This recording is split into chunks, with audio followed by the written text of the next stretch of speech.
If you still feel lost after everything you've tried, this may be hard to hear. The problem isn't that you don't know where to go. The problem is that deep down, you already know. And you're terrified of what your life will demand once you stop pretending you don't. Most people are not lost, they're hiding.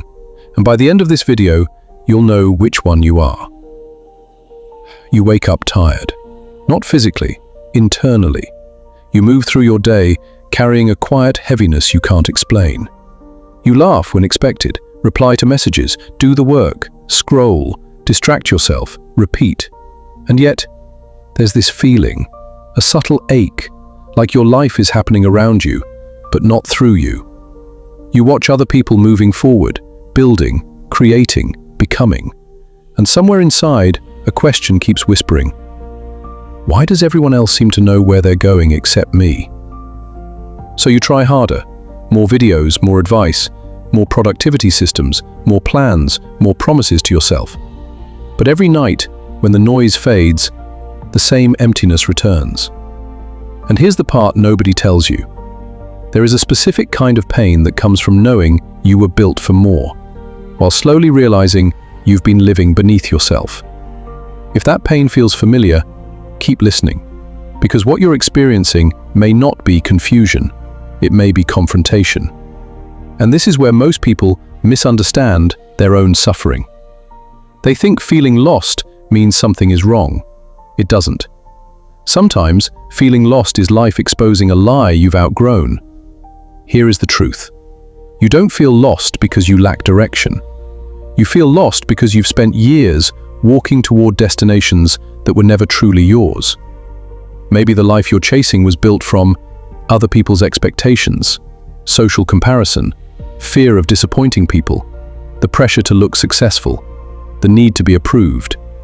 You called it ambition, but deep down, it was survival. You learned early that belonging felt safer than becoming. So you adapted. You became who people clapped for, who they approved of, who they expected. And slowly, you lost contact with the person underneath all of it. This is why success alone cannot cure lostness, because no external achievement can heal internal disconnection. You can build the career, get the money, gain the recognition, and still feel empty. Because emptiness isn't always the absence of progress. Sometimes it's the presence of misalignment. Read that again. Sometimes what feels like failure is actually your soul refusing to cooperate with a life that betrays it. And that discomfort, that confusion, that restlessness, it may be the most honest part of you trying to wake you up. But here's where it gets dangerous.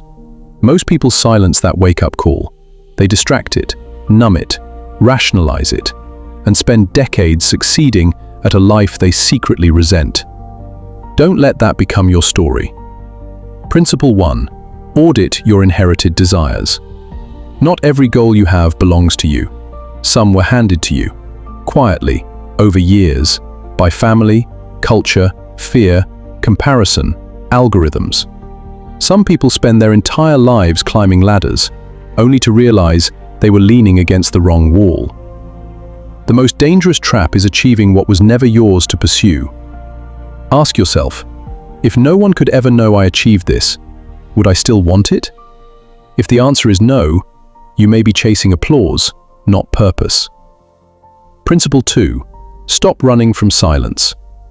Lost people fear silence, because silence reveals what distraction hides.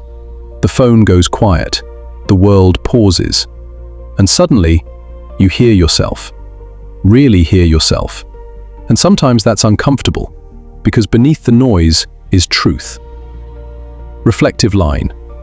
Silence doesn't create emptiness, it exposes it. For 7 days, sit alone for 10 minutes.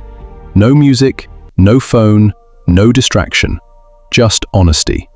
Listen. Your real life speaks softly at first. Principle 3. Accept responsibility for your direction. This is where everything changes. The moment you stop waiting, stop blaming, stop postponing, stop hoping clarity will arrive before action. Clarity comes through movement, not before it.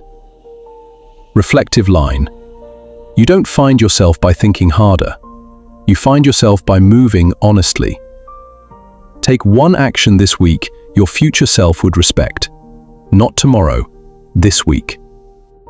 Principle 4. Let yourself outgrow people. This one hurts.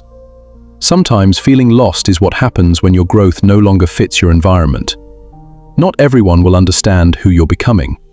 Some people only know how to love the version of you that made them comfortable. Reflective line.